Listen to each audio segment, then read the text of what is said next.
A partir de agora, o mistério das 13 almas. Balança! A nossa história começa aqui, na sede da Rede Record de televisão, na Barra Funda, em São Paulo. Junto com você, eu vou fazer uma viagem no tempo para contar uma das mais tristes, violentas e inesquecíveis histórias de horror onde vítimas morreram aqui na cidade de São Paulo. Para isso, vou contar com o apoio aéreo do helicóptero da Rede Record de televisão. Vamos voltar ao tempo, ano de 1974. 1º de fevereiro, ano de 1974.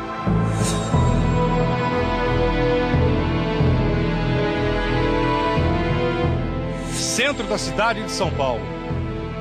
Testemunhas, paulistanos que testemunharam e conviveram com o verdadeiro horror. A cena que eles viam do céu, como se eu estivesse olhando para esse prédio aqui, olha. As pessoas olhando para aquele edifício daquela época, logo pela manhã daquela sexta-feira, não acreditavam no que estavam vendo.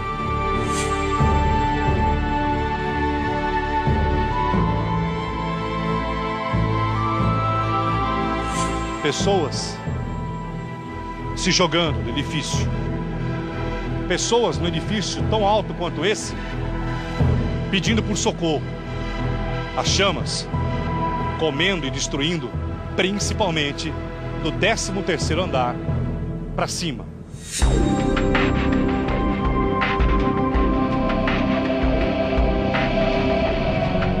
Eram mais de 700 funcionários. Lá funcionava escritório, funcionavam escritórios, departamentos de algumas lojas. A tragédia do edifício Joelma. Quase 40 anos depois, a tragédia que São Paulo não esqueceu. Vamos reviver as tragédias que marcam uma cidade, um país. A tragédia do edifício Joelma, onde 191 pessoas morreram queimadas e carbonizadas. Até hoje São Paulo não esqueceu.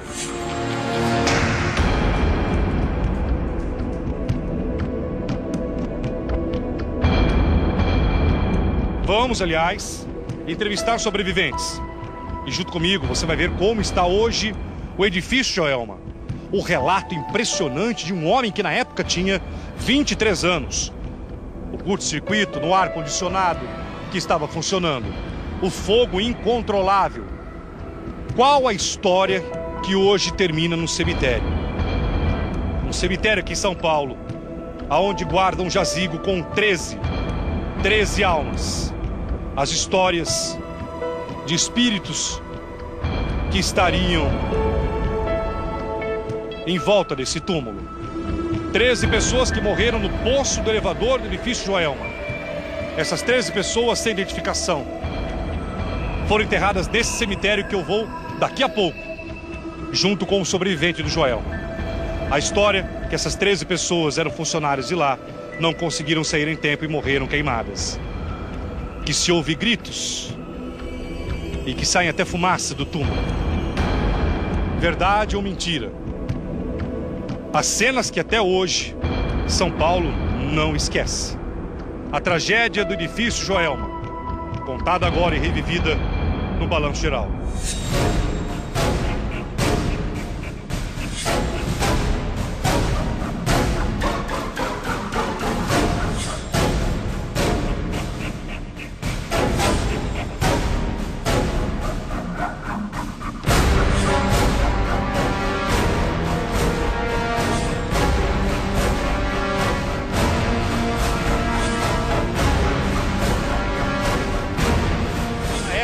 O edifício Joelma abrigava muitos escritórios. Na hora do incêndio, mais de 750 pessoas estavam trabalhando. São Paulo sempre acordou muito cedo. O incêndio começou no edifício Joelma por volta de 8h30 da manhã. E foi o seguinte, um funcionário sentiu um cheiro estranho no 12º andar. Foi verificar e percebeu que o ar-condicionado estava pegando fogo. Ele até tentou pegar um extintor, mas quando ele voltou já estava completamente dominado o andar. Rapidamente esse funcionário, que foi até um herói, começou a gritar: olha, está pegando fogo. Principalmente as maiores vítimas, as que estavam no 13º andar, para cima. 300 pessoas feridas no maior incêndio da cidade de São Paulo em prédio. 191 mortos.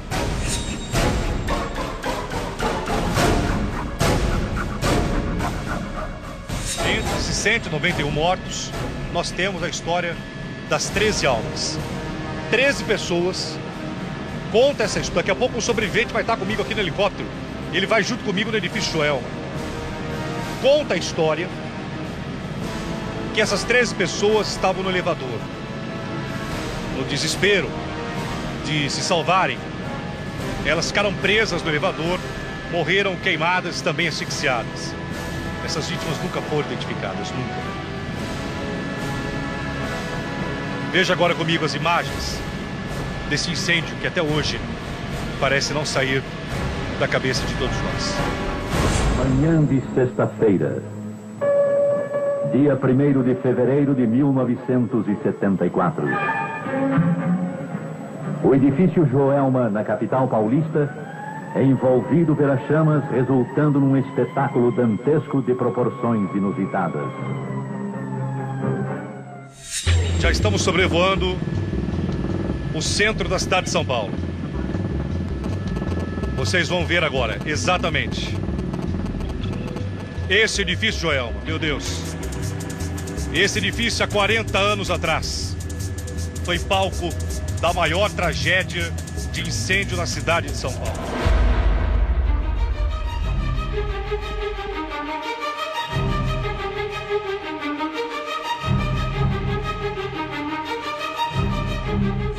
E 191 pessoas morreram na época aí. Helicóptero não tinha, a polícia não tinha helicóptero. Usou helicóptero de uma empresa privada, de uma empresa particular.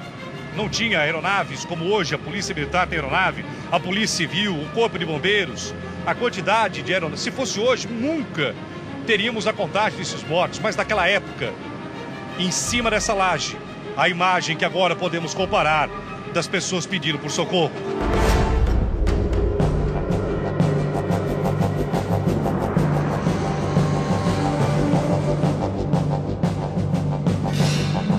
Quarenta anos depois, eu estou aqui dentro dessa aeronave para daqui a pouco trazer a história de um sobrevivente que ficou em cima, viu tudo de perto, sobreviveu às chamas. E a história das 13 almas, 13 pessoas que aí dentro, essas pessoas foram sepultadas no cemitério da Vila Alpina, para onde eu vou daqui a pouco. Conta a história que se ouve vozes no túmulo dessas 13 almas que morreram no Joelma. Verdade ou mentira? Relato dos funcionários antigos. E esse edifício que mais uma vez nós estamos mostrando. Em cima dessa laje que todos vocês estão vendo. É muito... vou dizer a vocês que até hoje o coração da gente bate mais forte. Muitas pessoas se jogaram. Muitas pessoas não esperaram ou não acreditaram no socorro e pularam do último andar que vocês estão vendo. É muito alto, o Joelma é muito alto. Hoje funciona normalmente com outros quesitos de segurança, brigada de incêndio e tudo mais. Mas naquela época não. A identificação dos mortos na época foi muito difícil, porque hoje se tem o exame de DNA, o trabalho do Instituto Médico Legal, o trabalho de perícia é muito grande. Naquela época não existia isso, muitos foram enterrados, sepultados, aqui sem identificação, sem saber. Em cima dessa laje, muitas pessoas ficaram estendendo a mão. Veja agora mais uma vez a imagem das pessoas à espera de socorro nessa laje que se tornou a laje da esperança.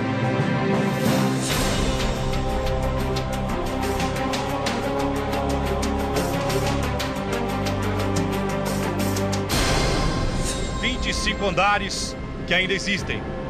A gente olhando para o prédio aqui embaixo, olha lá. Parece que nada aconteceu. Mas esse é o palco, esse é o edifício onde 191 pessoas morreram. Pessoas que chegavam cedo para o trabalho. As labaredas aí, as chamas eram impressionantes. Vamos tentar achar agora o 13º andar, aonde a tragédia começou. O funcionário que correu para apanhar o extintor portátil, mas uma assessorista, a história da assessorista que salvou muitas vidas, mas que não salvou a sua própria vida. É esse, Borracha. Exatamente, 13º aí. Nas mãos do nosso cinegrafista aéreo, Alexandre Borracha. Veja só. Este, o 10º, meu Deus do céu. Não dá para imaginar o que essas pessoas passaram. O desespero, se seriam salvas ou não. Você vê, inclusive, que tem ar-condicionado antigo ainda. Você pode ver, dá uma olhada. Ainda tem ar-condicionado antigo nesse edifício. Dá uma olhada. Isso, perfeito, Alexandre. Dá uma olhada, aquele ar lá, ó. Aquele ar é um ar-condicionado dos antigos ainda. Foi um desses modelos que acabou pegando fogo e causando aí uma destruição completa. Daqui a pouco eu vou encontrar Mauro Lilege, que na época tinha 23 anos, hoje tem 62. Ele ficou 7 horas pendurado no parapeito do edifício Joelma. E é para lá que nós vamos agora. Bora, comandante Alexandre. Eu quero agradecer aí a Prefeitura Municipal, que nos cedeu o espaço L ponto da Prefeitura. Eu vou encontrar agora o Mauro, que hoje tem 62 anos. Na época tinha 23, era bancário, estava no edifício Joelma. Eu vou trazer ele aqui. Qual será a reação dele, o que ele vai contar. E daqui a pouco no cemitério. Mauro, bancário que sobreviveu a uma das maiores tragédias de incêndio. E é para lá que nós vamos agora, ele já deve estar. Já chegamos? É muito perto, Dá uma olhada, corta lá ele lá, ó.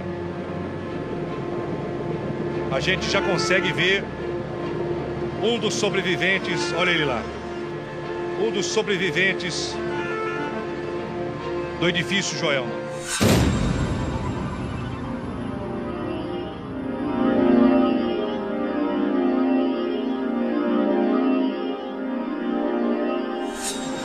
Muito bem.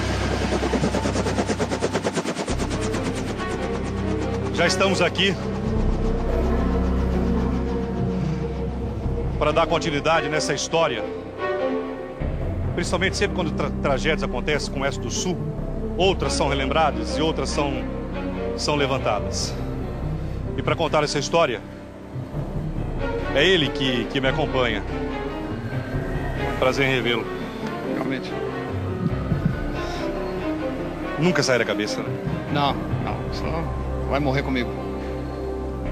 Nem psicólogo, nem remédio, nem o tempo. Não, já passei por um bom bocado aí com doença de pânico, etc. Mas hoje em dia a gente administra. Sempre tomando as precauções de entrar em lugar fechado, essas coisas, né? O que mudou na tua vida depois do incêndio do Joelma? Vamos dizer, eu sou uma pessoa extremamente preocupada com segurança, né? Se o senhor entrar, por exemplo, num cinema. Antes de sentar, eu faço uma análise de quais são as saídas, quais são as hipóteses de algum evento, de fuga. Isso é invariável, faz parte da minha rotina.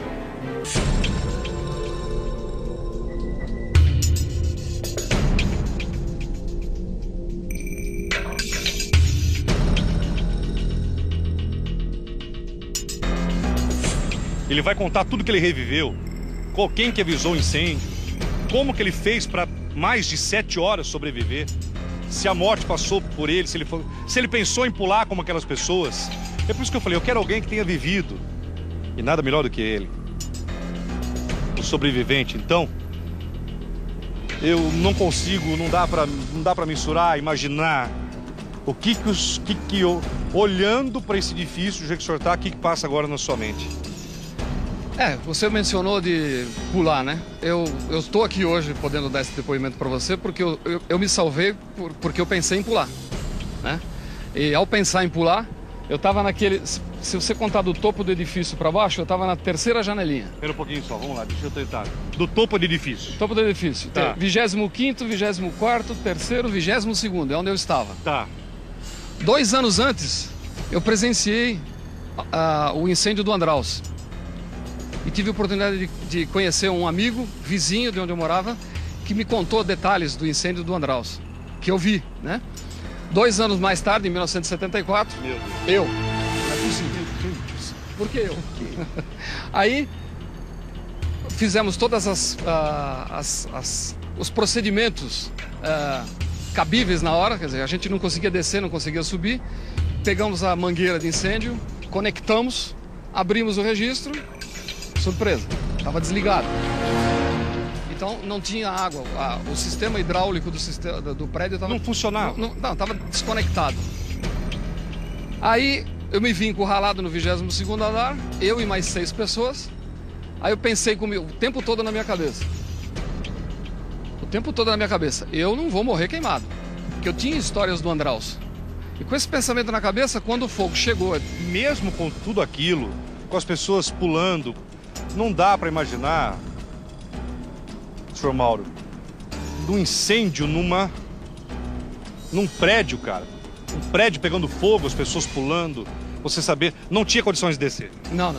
Mas veja bem, do momento que você sabe do incêndio, até você pensar em descer, subir, demorou 2 minutos, se tanto, para chegar onde eu estava. O fogo começou no 11º e eu estava no 22º. Quando eu finalmente me vi encurralado e não conseguia mais respirar, eu falei, bom, agora é hora de pular. Eu não vou morrer queimado. O senhor chegou a pensar? Eu cheguei a pensar, não, eu pulei. Eu pulei, não pulei do edifício. Eu abri a janela do banheiro, tinha um pequeno parapeito do lado de fora, você pode ver ali, ó. Você tá vendo que entre a janela do banheiro e essas lajes que tem aqui fora, você tá vendo que tem um pequeno parapeito aqui embaixo, aqui, ó? Tem, exatamente. Esse amarelinho? Isso. Foi aí que, quando eu abri para pular, eu notei que tinha esse parapeito. Então, eu e mais 6 pessoas que estavam junto comigo, nós descemos, fechamos a janela e ficamos ali pendurados por 7 horas, até o bombeiro nos resgatar. Naquele espacinho que nós estamos vendo? 7 pessoas. Obviamente, um em cima do outro. O único que não se queimou assim gravemente fui eu, porque como eu fui o primeiro que pulei, eu fiquei numa posição, digamos, privilegiada, eu fiquei embaixo. E tinha um cidadão em cima de mim, né? E dali eu pude ver todo o horror das pessoas pulando, enfim, aquele movimento de fumaça do helicóptero. Cada vez que o helicóptero chegava e pairava sobre o edifício, você imaginava, é agora que eu vou morrer. Porque o helicóptero, quando ele está parado no espaço, ele expele fumaça para baixo, né? Logo onde nós estávamos. E como, graças a Deus, aqui é um vale, né? Então os ventos vêm de vários lugares. Então deu para poder respirar de alguma maneira, né? 7 horas pendurado. Você lembra do dia que você nasceu. Você lembra de tudo que você fez, tudo que você não fez. Por que você fez, o que eu tô fazendo aqui. É uma situação complicada. Durante essas 7 horas, o que vocês conversavam entre vocês? Você mantém amizade com esses outros 6? Sim, sou muito próximo de um colega chamado Hiroshi Shimuta, que estava junto com a gente. Ele é um dos 7 que estavam nessa janela. A gente tem contato semanal, né? Ele naquele dia ele tinha nascido os gêmeos dele e ele não tinha ido ver. Quer dizer, tinha nascido na noite anterior e tal. E por problemas de trabalho ele não tinha ido sequer ver os filhos.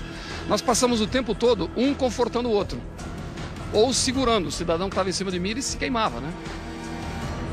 Me mostra como o senhor ficava lá, qual a posição? Bom, eu ficava uma perna balançando, né? Porque o parapeito tinha uns 20 centímetros. Tá. E a outra perna agachada assim. Um cidadão aqui em cima de mim, outro aqui, outro aqui, outro aqui. É como... Quer dizer, ficávamos todos assim, mais ou menos. Sim. Um aqui, depois o outro já, todos aqui. Sim. É isso? Sim. Eu peço, por favor, para que todos venham aqui, que eu quero fazer essa simulação. Todos da minha equipe, rapidamente. Imagine em que andar isso. 22º andar. Você tem medo de altura? Todos aqui comigo, por favor. Todos aqui, por favor. Imagine isso num... Quanto tinha o quê? 1,80 m, 1,60 m no máximo. Você consegue imaginar você no 23º andar de um prédio em chamas. Aí você, para não morrer queimado, eles tomaram essa atitude e ficaram todos... Exatamente, como que ficaram? Tava um em cima de mim, Assim. aí o outro aqui, outro em cima do outro, um agachado e outro em cima. Assim mesmo, todos assim. Isso. 7 horas.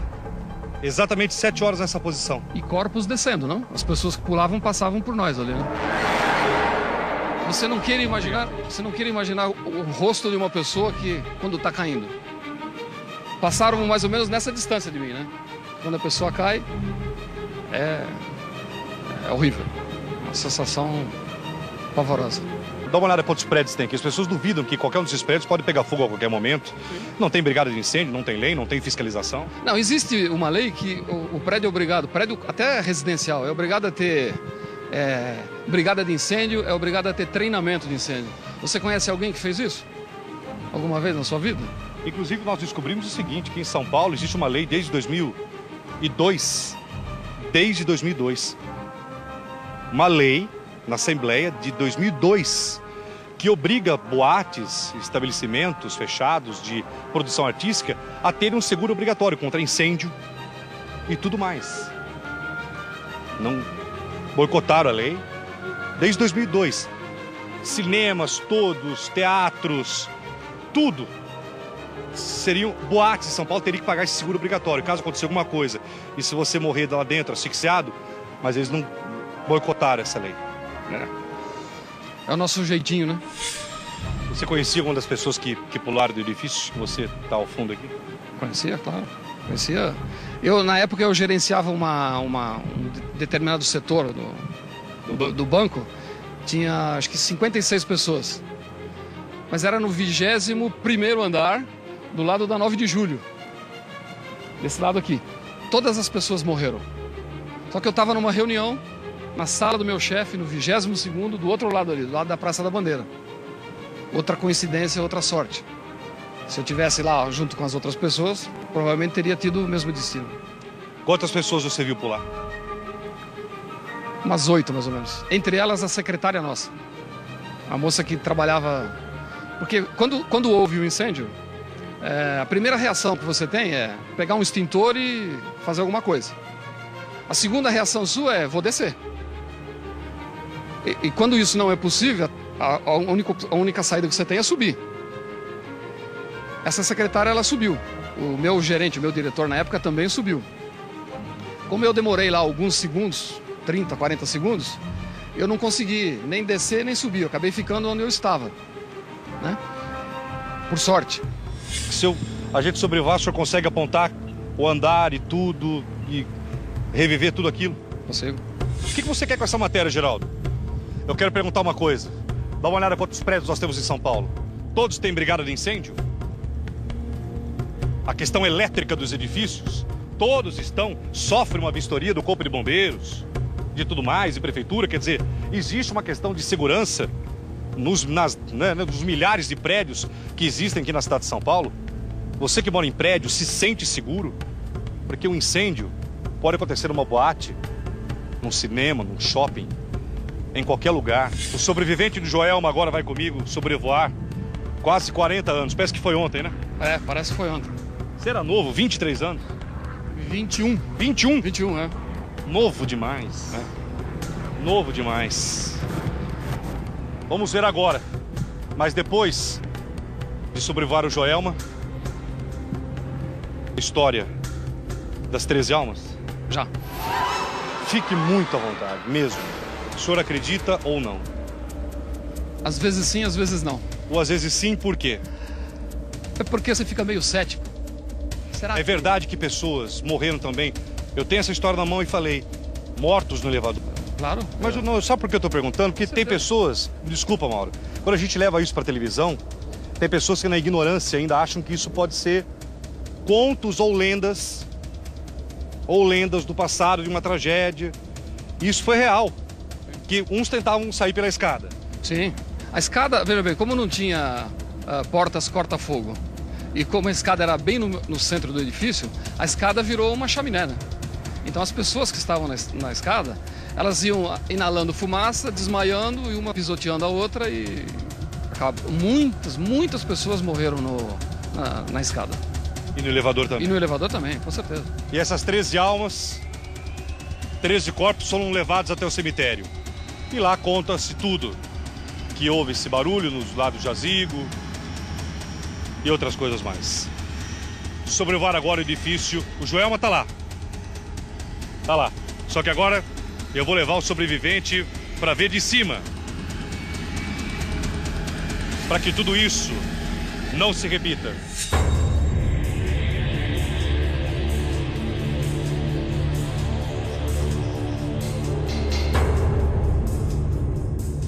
O balanço geral sobrevoando o local da tragédia, edifício Joelma, quase 40 anos. 191 pessoas mortas. Foi um 1º de fevereiro que o senhor não vai esquecer. Não vou. Esse primeiro andar aqui, Geraldo, é o 11º. Dá uma olhada, pega lá onde ele tá apontando, Borracha. Não é ainda aí não. É lá embaixo, é isso? Isso. Isso, vai baixando. Onde é? Quer ver? Aqui, ó, quando começam os edifícios, aqui em cima desses pilotis, aqui é 11º andar. Porque os 10 primeiros andares são garagens, né?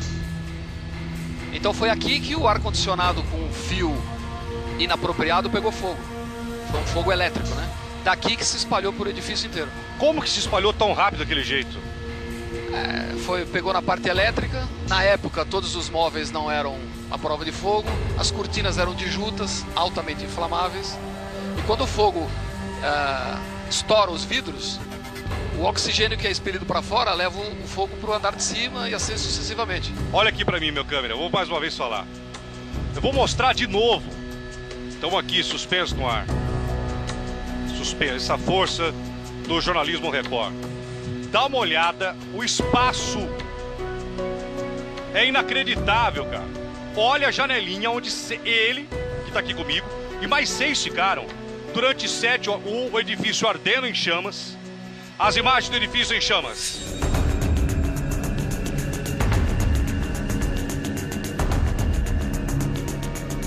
Imagine tudo aquilo e eles lá. Corta agora para lá embaixo, mais uma vez, seu Mauro. Mostra pro nosso... O comandante vai se posicionar, é muito alto, meu Deus. Aqui, ó, conta 1, 2, 3, nessa janela aqui, ó. 22º andar. Quer ver? Essa aqui que o Borracha fechou, né? Quer ver, ó? Isso. Conta 3, ó. Quer ver? Ele tá vai vendo esse fechar. parapeito aqui, ó? É. Esse parapeito aqui que suportou as 7 pessoas. Como nós estávamos protegidos por essa laje e essa laje... É esse local aí que tá aí agora. Exatamente aqui. O fogo passou aqui, ó. E aqui não, aqui onde nós estávamos não. Borracha, você é muito bom, obrigado tecnicamente. Eu tenho a melhor equipe, não somente aérea, mas do jornalismo. Olha isso, fica nesse ponto aí, Borracha. Perdão, Geraldo, perdão. A janela não é essa, a janela é essa aqui, ó. Totalmente a janelinha. A pequenininha, né? Nós ficamos os 7 aqui. E o fogo passando aqui, ó. Do lado esquerdo tem o maior, a laje maior. Isso. E vocês ficaram aí no pequeno. Nós ficamos aqui. Olha, esse é o local, atenção. 7 pessoas aí. Eu estou com sobrevivente aqui a bordo do nosso helicóptero durante 7 horas aí. Sabe o que é essa janela aqui? Aqui eram cozinhas que tinham botijões de gás. De quando em quando você escutava uma explosão, né?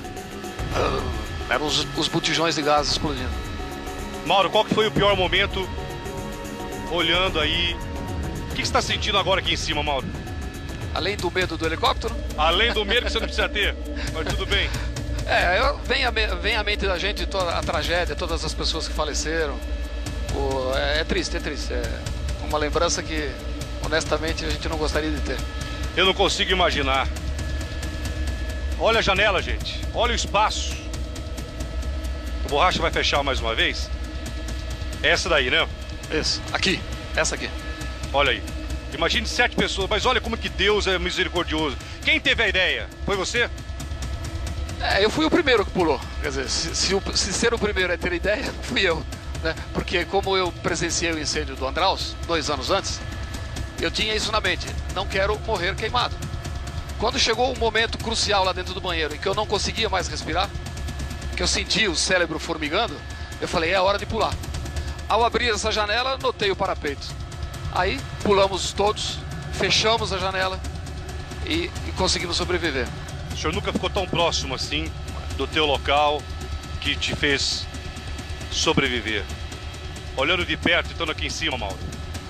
A lembrança que vem é das pessoas que pularam e a gente pôde presenciar. Você imagina você acompanhar uma pessoa que pulou e ver ela se estatelar lá no chão. É triste, uma lembrança horrorosa. Então vamos lá. Cemitério agora da Vila Alpina. A história agora que eu vou contar é a história das 13 pessoas que morreram no posto do elevador, no elevador, e que se ouve lá, enfim, as histórias que você acompanha junto comigo a partir de agora, aqui dentro do nosso Balanço Geral. A bordo, esse homem que é um exemplo e que ainda vai ter um recado final para todos vocês. Agora, quanto tempo até o cemitério da Vila Alpina, comandante? 5 minutos de voo. Pegando agora a Grande São Paulo. Dá uma olhada no tamanho dessa cidade. Olha só que é prédio. E aí vem a pergunta, todos esses prédios, todos esses que vocês estão vendo aqui, todos estão seguros? Todos? Todos que moram aí têm treinamento adequado? Todos verificaram se as mangueiras, os extintores estão em dia? Só vamos lembrar durante uma tragédia, como Joelma, a gente quer balançar esse alerta acima de tudo. Cemitério da Vila Alpina. Vamos embora. Já estamos agora sobrevoando o cemitério da Vila Alpina. Aí embaixo, nós vamos descer num heliponto autorizado. A minha equipe já estava esperando por terra. E neste cemitério existe um grande mistério. 13 das 191 vítimas do Joelma foram sepultadas aí. E a história que se conta é impressionante. O que se ouve, gritos, murmúrios. E pessoas que jogam água. Estranho, exatamente, pessoas que jogam água sobre o túmulo. E aí dizem que os gritos param. Verdade ou mentira, essa história você vai acompanhar comigo lá de baixo.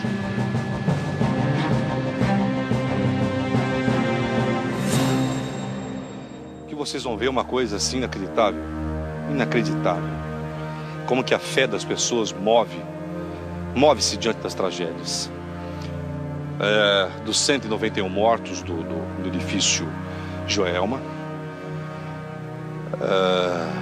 alguns se espalharam os velórios e os sepultamentos. 13 dessas pessoas que morreram lá foram trazidas para cá. Não foi possível, na época, identificar essas 13 pessoas. Então ficaram conhecidas como as 13 almas. E foram enterradas sem nome, sem nenhuma identificação. Sabe-se apenas que elas morreram dentro de um dos elevadores, tentando se salvar. E elas não conseguiram devido à fumaça e tudo mais. Então nós estamos aqui no cemitério da Vila Alpina. E aqui ficou como uma espécie de um espaço das vítimas do Joelma, sepultadas uma do lado da outra. E vocês vão ver uma cena que, no mínimo, se você acredita ou não, que no mínimo vai te emocionar. Que eu vi agora aí, eu não vou falar, vou mostrar para vocês. Obrigado por ter vindo comigo aqui, viu? Sorte, estamos à disposição. Vamos. Passa pela cabeça do senhor que o senhor poderia estar... É uma pergunta um pouco forte. O senhor poderia estar aqui, entre essas vítimas enterradas? Sem dúvida, sem dúvida. A proteção divina me livrou disso aí, né? A imagem que vocês vão ver, ela é muito forte. Mas antes dessa imagem, eu quero apresentar uma pessoa para vocês.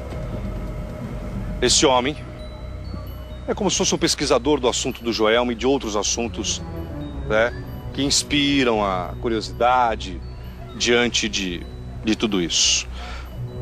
Por que começou a pesquisar o caso Joelma?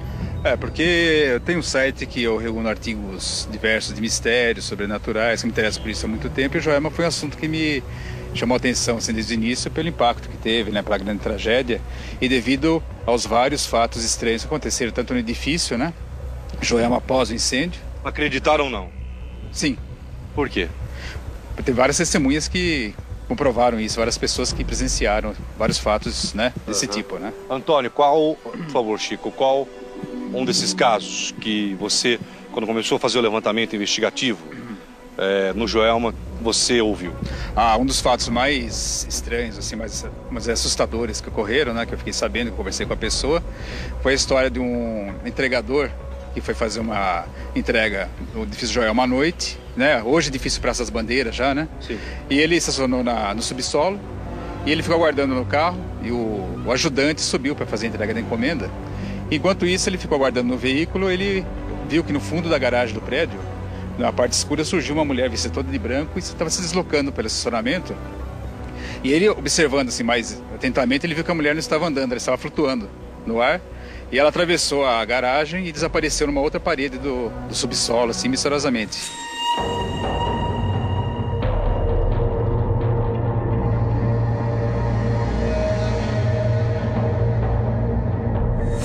Não mostre ainda, por favor, Chico, não mostre ainda, mas o local que nós vamos ver é muito especial. Sim, aqui nesse local foram enterradas 13 vítimas do edifício Joelma. Eu peço, não mostre ainda, mas é um local de uma energia muito forte. Muito forte. Em cima de cada túmulo tem um copo d'água, vocês vão ver. Vocês vão saber o porquê do motivo desse copo d'água, a crença do povo, a crença popular. E esse cara que eu fiz questão de trazer, porque é um pesquisador do assunto do edifício Joelma, nesse local aqui. Então, aqui foram sepultadas 13 vítimas do edifício Joelma, os quais durante o incêndio eles tentaram fugir pelo elevador. Eles não conseguiram, ficaram presos e morreram carbonizados dentro do elevador, né? E na época, era 1974, não existia exame de DNA ainda, os corpos não conseguiram ser identificados. Não sabe se 6 homens, 7 mulheres, nada. Nada. Então, nessa dúvida, todos foram sepultados aqui em conjunto, lado a lado, né? Logo após, uns meses após o sepultamento, pessoas relataram que quando passavam pelo local ouviam gemidos e choro. E essas pessoas que ouviam isso, elas sabendo como as pessoas faleceram, que foram no incêndio, morreram carbonizadas, o que elas fizeram? Elas colocaram, como experiência, colocaram água sobre as sepulturas e colocando a água eles perceberam que aquele gemido, aquele choro cessou, né? E aquilo se espalhou e com isso que aconteceu? As pessoas começaram a vir aqui fazer uma peregrinação e fazer prece para aquelas almas das 13 vítimas do Joelma. Por isso que o local ficou conhecido como as 13 almas não identificadas do Joelma. É muito forte que vocês vão ver. Meu câmera.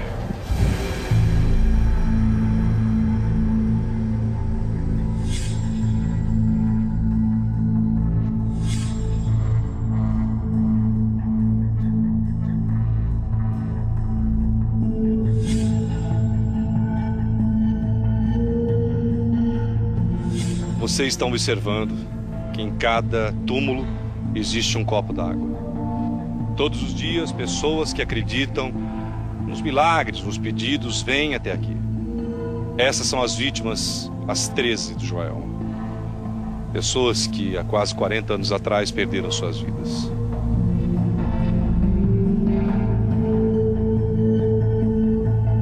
Não sabemos os seus nomes, se são homens, se são mulheres.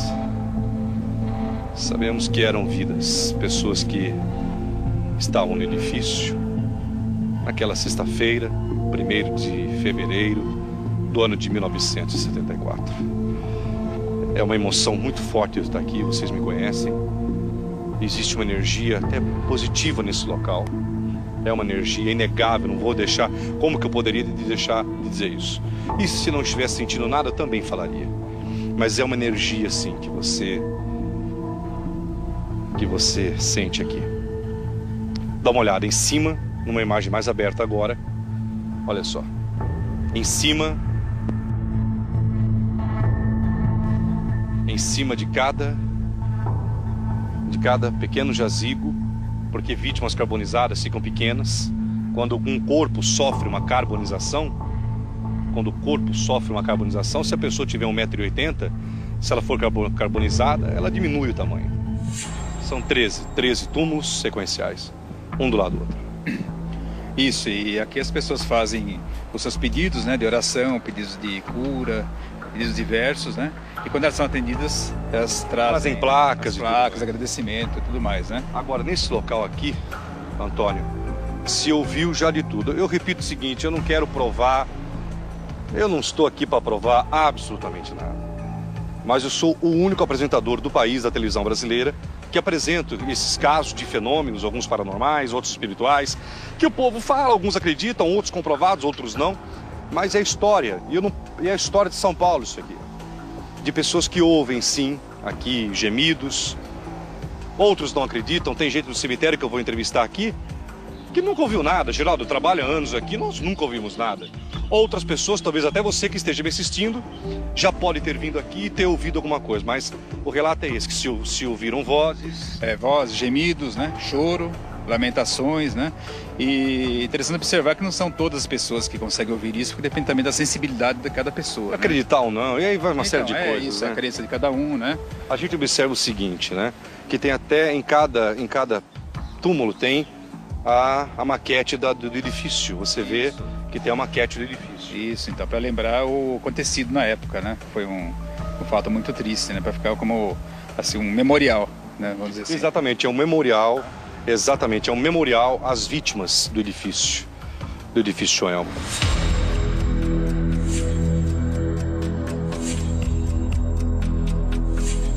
E essas 13 pessoas estavam no elevador. O que você levantou dessa história do elevador, Antônio? Então, porque no momento do incêndio as pessoas ficaram desesperadas para fugir do local e como não tinha saída de emergência, eles procuraram sair assim pela primeira porta que eles encontraram, né?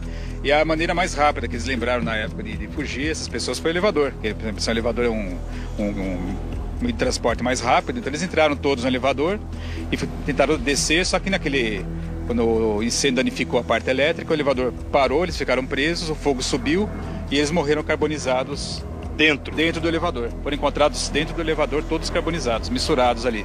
O senhor trabalha no cemitério aqui? Trabalho. O senhor faz o quê? Estou ajudando na administração lá. Então, não é coveiro? Não. O senhor não é obrigado a dizer absolutamente nada aqui. Essa é a história das vozes que se ouve aqui. Não, a gente ouve muito relato, né? O que o senhor já ouviu dizer? Eu até relatei pra você. Teve uma pessoa que veio pra mim que veio água cair da árvore aqui, entendeu? Dessa Tem uma árvore? árvore, não sei qual árvore que é, mas disse que cai água da árvore aqui. Eu, inclusive veio lá, pediu fazer uma pedra para agradecer. E essa pessoa falou o quê pro senhor? Que veio água cair da árvore. Viu gotas Isso, sai da árvore aqui. O senhor particularmente acredita ou não? Cada um tem a sua fé, né? Sim. Eu creio que aconteça assim, O senhor trabalha há quanto tempo aqui no cemitério? Trabalho aqui há 26 anos. 26 anos, tem muita história. Já enterrou muita gente, né? Bastante. Eu imagino. O que o senhor já ouviu aqui de relato de pessoas que passaram por aqui? As pessoas sempre falam, né, que faz as promessas, recebe as graças. E a gente fica pensando, acho que pode acontecer, né? Também trabalha aqui no cemitério? Sim, Geraldo. Ah, é? A senhora já ouviu relatos de pessoas falando o que desse local? Bom, relatos afirmativos de alguém eu nunca vi, mas eu posso te relatar o meu. O meu de muita fé, muita bênção, muita graça e muita energia positiva. Aqui desse local? Sim, sem dúvida alguma. Agora me diz uma coisa, por que esses copos de água? Dá uma olhada, os copos estão cheios de água. Estão sempre cheios de água? Sim. Estão sempre cheios? Eles acham que quem morre queimado nesse tipo de acidente, água, leite, é uma coisa que eles fazem exatamente para... E Antônio? As pessoas, crendo, né, da maneira como as pessoas morreram queimadas com muito calor, eles creem que colocando a água sobre a sepultura apacenta o espírito daquelas pessoas que partiram, né, trazendo tranquilidade e paz para eles, né?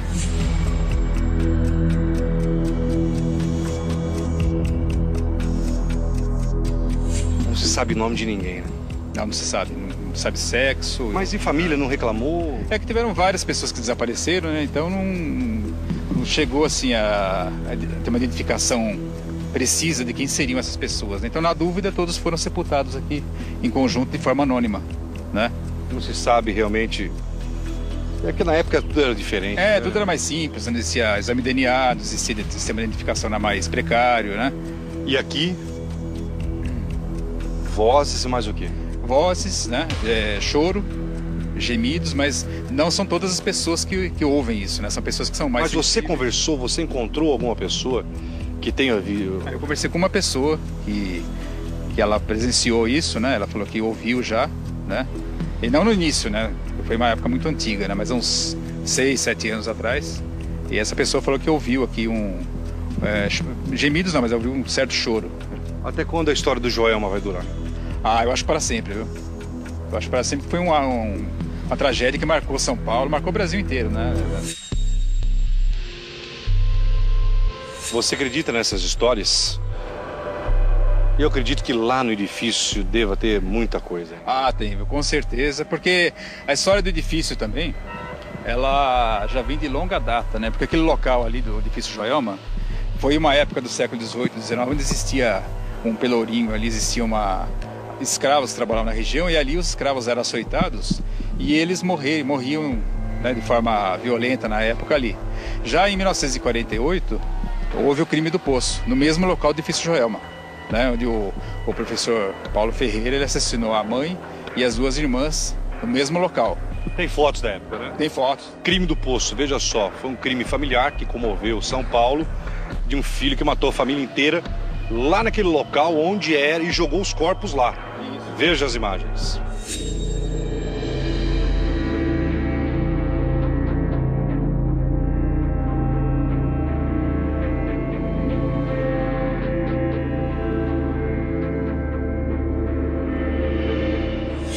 Quer dizer, antes da tragédia do Joelma já tinha ocorrido uma outra tragédia. Então vocês imaginem a energia daquele local, né? Enfim. E aí foi construído o edifício lá. Isso, depois do crime do Poço, né, passaram-se vários anos, foi construído o edifício Joelma, onde infelizmente aconteceu aquele incêndio em 1974, matando diversas pessoas, né? Acho que em cada andar de Joelma eu conseguiria um relato. Ah, com certeza. Hoje, inclusive. Inclusive hoje. De pessoas que... Você que trabalha no Joelma, hoje, que não chama mais edifício Joelma, se você quiser gravar comigo, se identificando ou não, eu quero chamar os funcionários, porque não deixaram eu gravar lá. Não tem nenhum problema. Não me permitiram gravar no interior do edifício. Eu respeito. Mas ninguém pode proibir as pessoas que têm relatos. Se você que trabalha no edifício, hoje, ou trabalhou, e tem relatos, entre em contato com o Geraldo. Entre em contato comigo. Eu vou até você. Se quiser mostrar o rosto, ok. Se não quiser, a gente dá um jeito. Entre em contato que eu tenho certeza que eu vou encontrar relatos impressionantes. Ah, com certeza. Inclusive teve outro relato interessante lá na época, após o incêndio, o edifício foi reformado, né? E foram construídos alguns escritórios de diversas modalidades. Tinha um escritório de advocacia, onde uma estagiária trabalhava até mais tarde. E uma certa noite ela disse que estava guardando os arquivos, organizando os papéis, e ela ouviu um barulho de abrir e fechar portas, né? E ela estranhou porque estava sozinha ali no escritório. Quando ela foi olhar no saguão da recepção do escritório, ela viu um vulto, uma mulher de branco atravessando o salão, e ela se assustou e resolveu ir embora. Quando ela abriu a porta da sala para sair do andar, pegar o corredor para acessar o elevador, né? Ela olhou e ela viu a mesma mulher indo em direção do corredor, se distanciando e desaparecendo em seguida. Né? E dizem também que ela, em seguida, assim, pediu a conta e não conseguiu mais ficar ali, porque ela já tinha má impressão do local. Ainda vendo isso ainda, ajudou a aumentar o pavor que ela tinha de ficar ali. Né? Gente, isso é histórias do povo. Eu não posso provar nada e eu repito, eu não quero, nem estou aqui para provar isso também. Mas teve gente que falou dos gritos que se ouve aqui e que sairia fumaça. Sim, o choro principalmente, né? Choro, gemido, né? E as graças que são atendidas aqui, né? Com as preces. Que diante dessa reportagem, os prédios de São Paulo se cuidem com brigadas de incêndio, vendo o estado da parte elétrica dos edifícios, para que uma tragédia como essa não volte a acontecer, como aquela da boate, e para que novos locais como esse, memorial, em respeito a esses espíritos que se foram, independente de cada religião, o nosso respeito, a nossa oração, pedindo que Jesus abençoe o espírito, a alma de cada uma delas. Do cemitério da Vila Alpina, com a imagem de Francisco Paz. Produção de Gustavo. Acreditar ou não, as histórias do povo, mas aqui está. Todas essas pessoas estavam no elevador. Não conseguiram sair. 39 anos depois, a história que nunca morre. E as imagens que nós nunca vamos esquecer.